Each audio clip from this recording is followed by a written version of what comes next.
On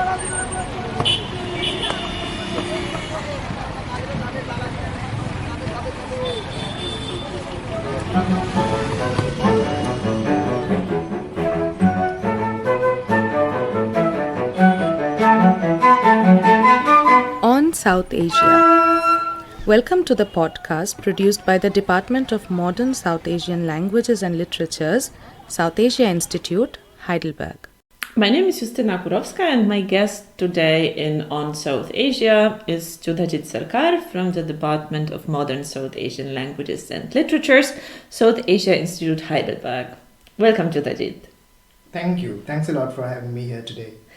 Today we will have the pleasure of discussing Geetanjali Shree's award-winning Hindi novel called Red Samadhi, translated as Tomb of Sand by Daisy Rockwell.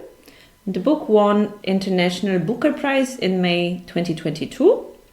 International Booker Prize is awarded to books written in non-English, translated and published in the UK, and it celebrates both the writers and translators.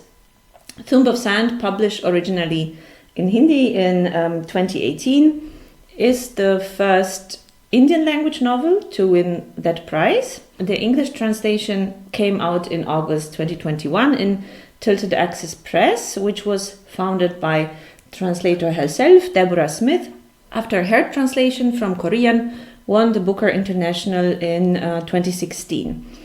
The book, Red Samadhi, is, let's say, an experimental piece, especially on the level of language.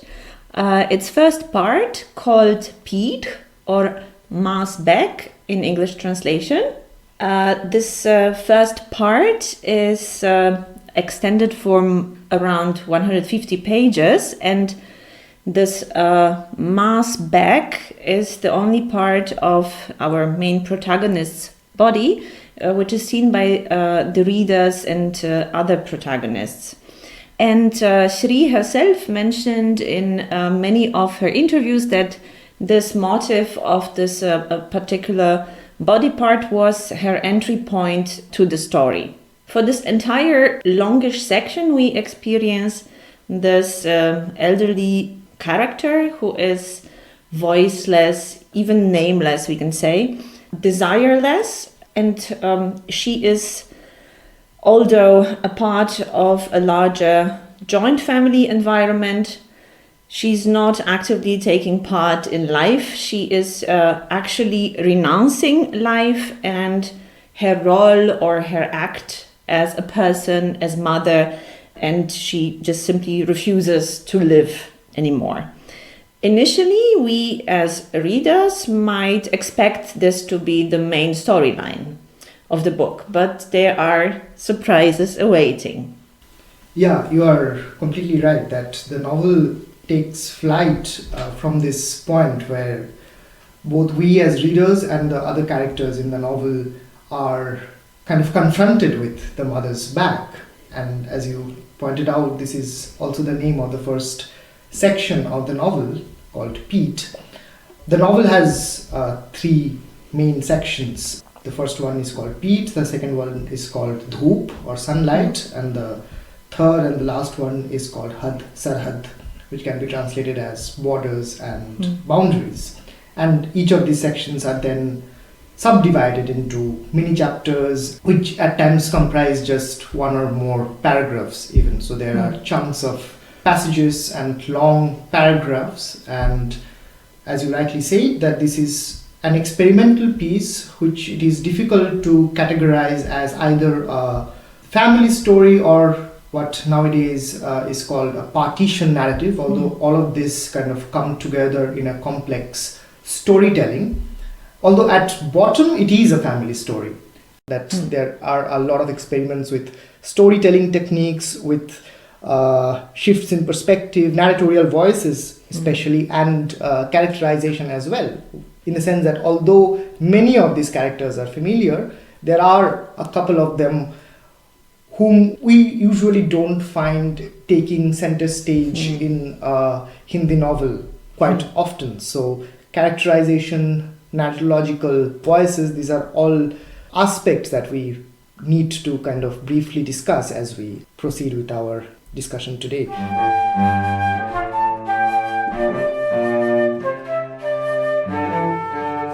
So maybe we begin with the narrative voices. Did you find anything interesting there? And how did you? Yeah, absolutely. When we are talking about narrative voices, I think, or just generally narrative, I think this is the storytelling aspect of this novel is actually, at least for me, was the one which is giving the book the most of the flavor, because there is such a huge multiplicity of voices. It's actually, even one could say, polyphonic at times. So, for example, the very interesting element is already the entry point into the story. And here I would like to say that we are not spoiling the story too much, because already the first section of the novel actually lays out the most important content of it. So we already know, we have this parallepsis, and we already directly in the first few sentences find out that these two women will cross the border, that mother will die, that they will be arrested by the soldiers, that she will do this interesting practice of being shot and falling on her back instead of her face. And the fact that she will die, and this will not be the end of the story. So the spoiler is given at the very beginning of At the very novel. beginning, absolutely.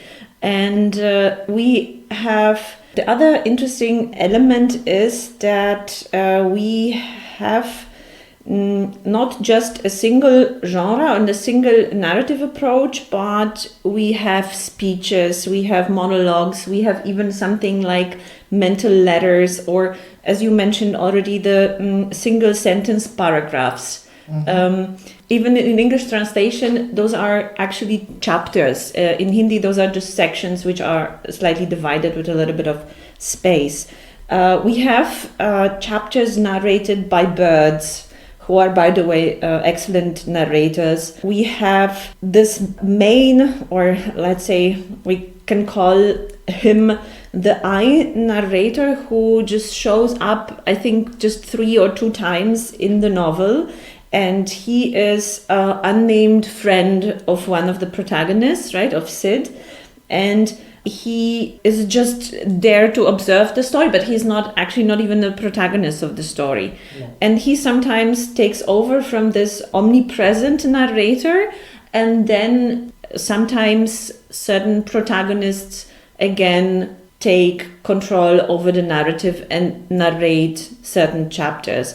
And then we have this section where actually a wall or a cane or a road, the Grand Trunk Road, becomes the narrator of the story. And this, of course, reminds us of different stories like Jatakas, or we have constant mentions of Mahabharata, especially. And here we are returning to this novel being a family story. So the family is compared here to, or family story is compared here to Mahabharata. The fabric of Indian joint family is compared to Mahabharata, the stage of conflict and war, where all this kind of characters fight, and we have all this power play and different harmonies and wars within the family. So this, as I mentioned at the beginning, polyphonic structure, I guess, is conveying the feeling that all these characters, all these events, things even, they have multiple layers, multiple stories and identities, and they are not only as they seem to us at certain point, only one-sided. So a mother is also a refugee, right? A survivor, a lover, a wife, a healer even. There's this story when she becomes sort of like a totemic figure, when she is able to heal some people from the neighborhood, or at least she's believed to. So this... or she becomes the wish-fulfilling tree. The Kalpataru for some time.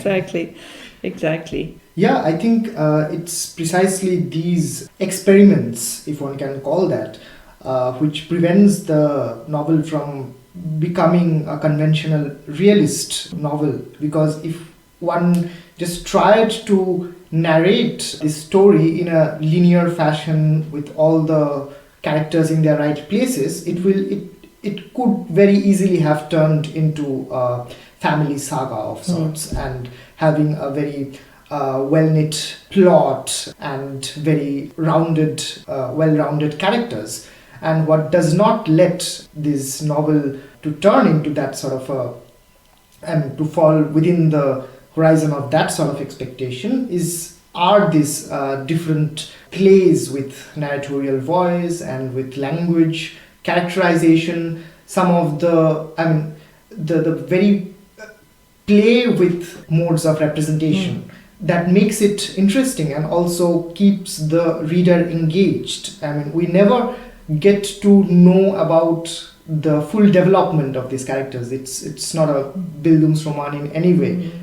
We only get glimpses, and then we are sort of left to bridge to connect the dots, and which is what makes it at the same time challenging and also interesting as a narrative. And one can talk about some of the unusual characters in this respect. You already mentioned that each of the characters have multiple shades.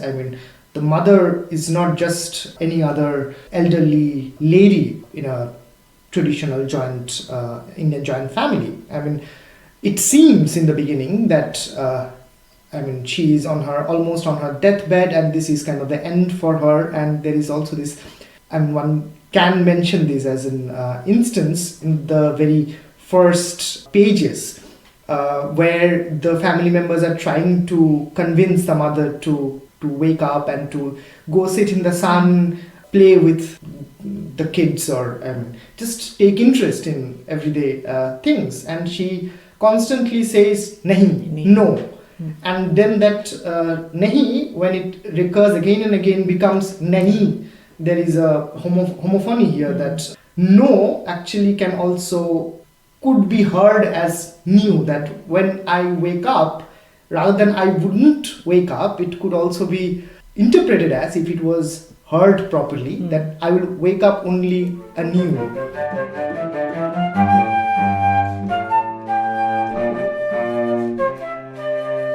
But I would like to maybe return to a kind of more general question of what kind of separates these members of the family. And I think some of the aspects you mentioned already, and I personally believe that actually memory, or kind of lack of the possibility of sharing of memories, or somehow creating common space for the exchange of who you actually are in a very important parts of your identity, this becomes a very important aspect. And also part of the strong critique of this joint family system and its conservatism. There are all the other elements to it as well, like some of the male members, they don't want to eat certain things when they were prepared one day before, and things like that. But actually, here we see that there is lack of depth in the kind of relationships, or lack of emotions. Actually, those characters, they are named by particular roles or acts. They are types. They are types, or rather, what they are acting out. So they are brothers, they are sisters-in-law, and so on. And so they act according to what is expected from them. But we very early on noticed that they kind of don't even know anything about each other. So the fact that nobody in this family, even the daughter, knows that mother came from Pakistan, right? That she was a refugee, that she lived through partition.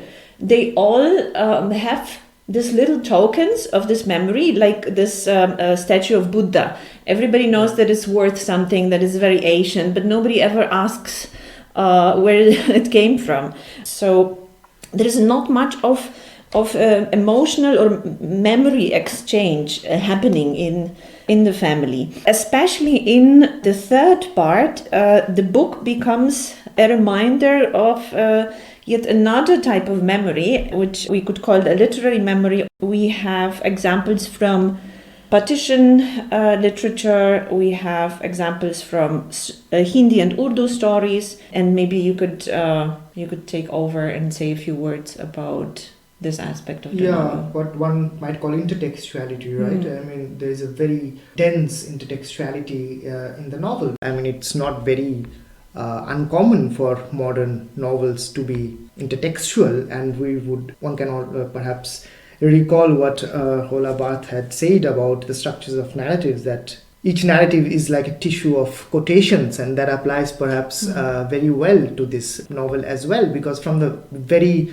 early on we get references to a whole body of literature and also other forms of art. We constantly find allusions to Hindi writers, Hindi novelists, but also Urdu writers and novelists. So we get to know, we get these names of Nirmal Verma or Krishna Sokti or Vinod Kumar Shukla, but we also constantly get references to, as you said, I mean, Urdu novelists, Manto being the very important, but also Intizar Hussain or Joginder Paul, and they all serve a purpose here. And that purpose has to do with, of course, with partition, the Urdu-Hindi divide, what do borders mean, and I mean multiple significances and multiple significations of the word border, and the third section is titled also border, and so I mean the intertextuality plays a very sort of fundamental role in the crafting of the narrative itself, and in a sense also works, one might say, as an antidote to this sort of forgetting, this sort of thinness of memory that characterize these characters within the family, that they hardly kind of even know each other, in the sense, as you say, that nobody seemed eager to even know what the personal history of their own mother was. So that sort of amnesia, if it pervades a family, one can only think the extent of it when it comes to the whole nation, or to, I mean, whole nations, if we are talking about both India and Pakistan in this context. Countries which have shared a common composite past, but now seem to have congealed into so-called stable entities, but we only know that this stability is just a myth, because there is constant, not just porousness of boundary, but our self-definitions, we constantly keep mirroring each other in terms of our politics, in terms of our memory or the lack of it. So kind of it's in a sense the novel fits somewhat the description that Frederick Jameson had controversially sort of provided for so-called third world narratives, that they are always national allegories, that when it comes to non-Western, although that's a pejorative expression, but broadly speaking, non-Western experiential milieus and literary milieus as well, even personal narratives, even very intensely subjective accounts seem to reflect or resonate with a larger collective story or a collective history or a collective memory. And here we see that transition, that in the first two sections, the descriptions focus mainly on the family, but that kind of leads us also to collective questions of collective past, questions of collective consciousness, questions of how our personal stories are embedded in larger historical matrix.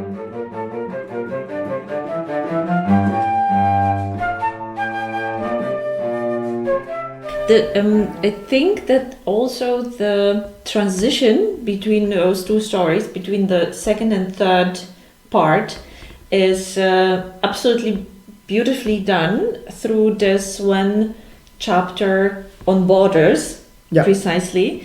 So this satirical chapter at the beginning of part 3 is having many famous Hindi and Urdu partition writers as protagonists, but not only writers, although the characters from stories. So we have the character from Bhishma Sahni's Tamas, we have the character from Tobatek Singh by Manto, we have many others who come and participate in this closing of the border between India and Pakistan. This ceremony, which actually is happening in the reality, but here, of course, we have this merging of the reality and imagined space where these characters meet. They read parts from their own stories. They, interact with border guards, tickling them, shouting, somehow trying to interact with audience as well, who shouts these nationalistic slogans and interrupts their act, actually, because they are trying to, live their fictional life. But somehow the audience is only interested in their own entertainment, buying some sort of souvenirs and so on. So the regular evening crowd is just watching. It's just being spectators, and nobody listens to the actual monologues. Finally, I don't want to go too much into details, but when this section ends, then we come back to a ma and daughter who cross that precise border and go without visa to Pakistan, and they encompass on their journey. And here we have some sort of the beginning of the of this road story. Let's call it this way. And then later on in the novel, we have several statements by the mother who says that borders are there to be crossed. Yeah, that's the definition of borders. Exactly. But she takes it really literally. So she also says that borders are bridges, right? Borders are contact points. This is the skin, the membrane between objects, and this can those objects can merge. And here, of course, she means the state borders. She means nation borders, but she also actually speaks about religion and languages and classes and genders as well. So those borders, according to her, are actually negotiable. They should be not just rigid, but porous, as you mentioned. So, and that's actually what they do with the daughter constantly, and also Rosie does this. Right. So that the topic of border is, especially in the third section, the most prolific one, I would say. Yeah, in the novel is definitely trying to make a very clear statement, especially if we keep its timing in mind when it is being written and published, that there is nowadays so much of hardening of borders across the world, but definitely in terms of South Asia and the relationship between India and Pakistan, that here we have a very, it's presented, of course, in terms of fiction, but the strength of fiction, the strength of the word is emphasized again and again. And this kind of also brings me back to the question of intertextuality that we were addressing earlier, that intertextuality here plays a very crucial function. That, we have by now a lot of scholarship which has stressed the silence that pervaded the partition of India and Pakistan in 47, and for the longest time that we only knew about the official stories from above. The decisions, the political decisions, and the conflicts between leaders and between different ideologies that went into the making of India's partition. But the kind of tragedy that inflicted on the lives of people, and so much, and it continued to impact their lives for the longest time. And there was no other medium, or there was no space where those voices could be heard until historians or anthropologists started digging them up.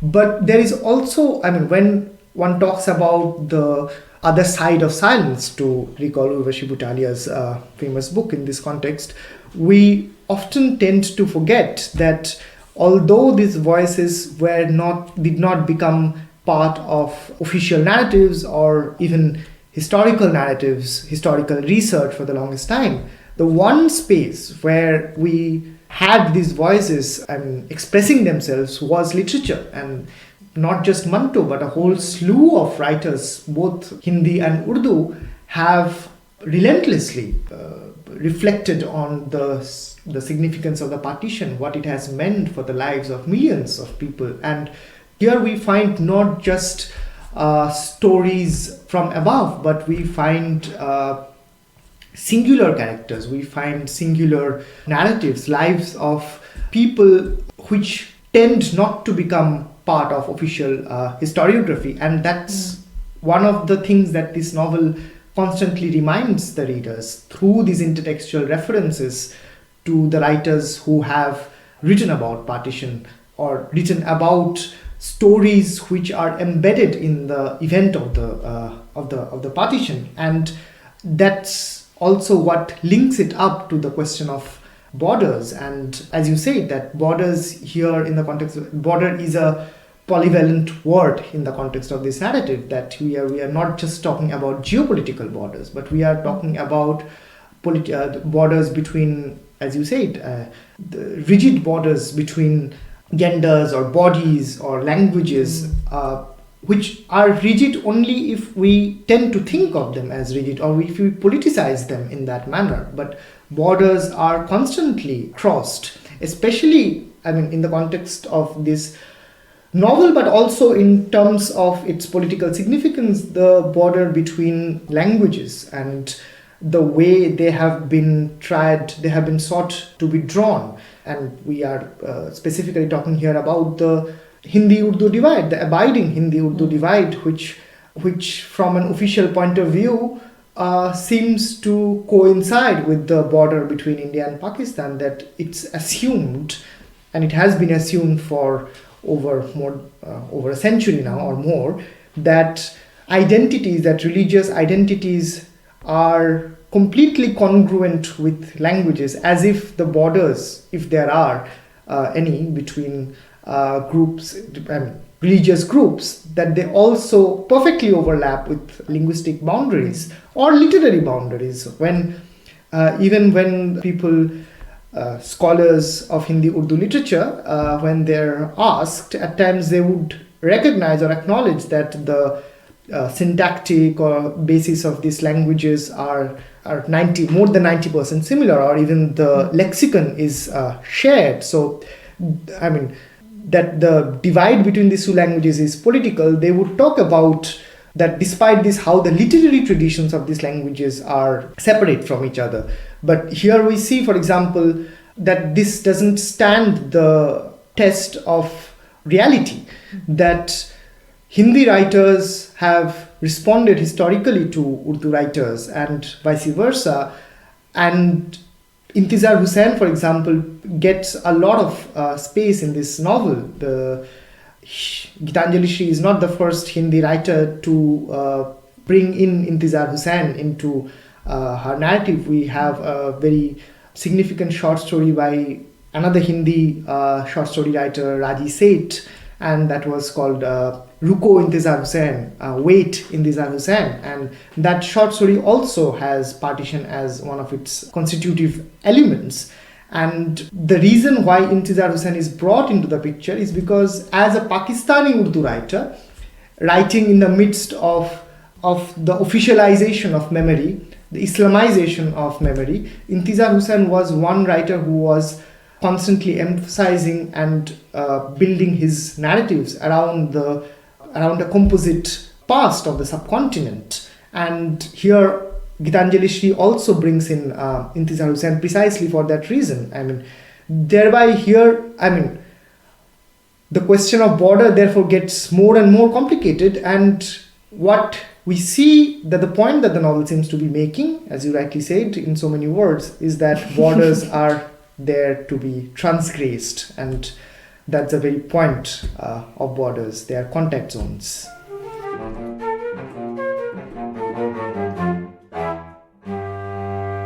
And maybe now my last question, my last remark on the language of this novel. And here I would like to refer to what the translation Daisy Rockwell said about this novel. So she mentioned that according to her, it should be read as poetry. Would you have any comment on the language of Red Samadhi? Of course, that depends on what we mean by poetry. I think the sense that she's trying to convey is that there is no linear continuity in this novel, that it's not, as we also discussed before, that the plot here is very intricately woven. There is no linear progression, and since in poetry also we don't expect a linear continuity, therefore it can be read as we tend to read poetry, that we have more focus on metaphors, we have a lot of images through which the story is woven rather than the novel is woven rather than just discrete stories which in some way connect to each other. And also that can make us think about the language that the novel is written, that it can very easily be read in tandem with the novels and stories of Krishna Sopti, where Sopti tries to invent a language of her own, which can neither be categorized as Hindi and Urdu or Punjabi or whatever. And this has a function because when these borders were being drawn between Urdu and Hindi, one of the intentions was also to create a body of so-called high literature in these languages. An enterprise which for a long time writers themselves have been challenging, and this novel is a culmination of that process. That it might seem from reading the novel that this is not standardized Hindi, but neither is it standardized Urdu or anything. It's not so-called Urduized.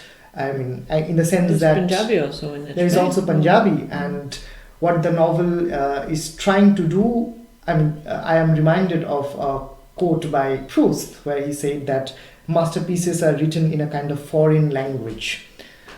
Which basically means, I'm not saying that it's a masterpiece or not. I mean, the point is that every novel, every narrative that takes itself seriously tries to find a singular language in which it can depict the reality, the world that it tries to depict. And in that sense, the world that this novel, Red Samadhi, is trying to depict is congruent with the language it tries to fashion for itself. So one can neither say that this is challenging the Hindi-Urdu divide in any explicit sense. It's just trying to find a language that suits the world that it is trying to depict. Maybe on that note, we can conclude our discussion today, although we can go on about this. We certainly can. We certainly can, but we have to conclude somewhere. And we hope that more readers take interest in this novel, because it's really It's a very good read. An exciting and important read for our times. Thank you, Judhajit, for this conversation, and thank you for having me here today. My pleasure.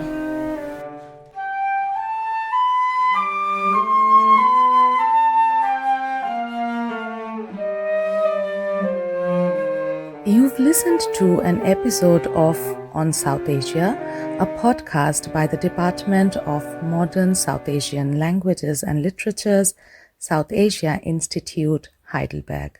Have a look at our other episodes as well. For topic wishes and feedback, don't hesitate to reach out. You can find our email in the description.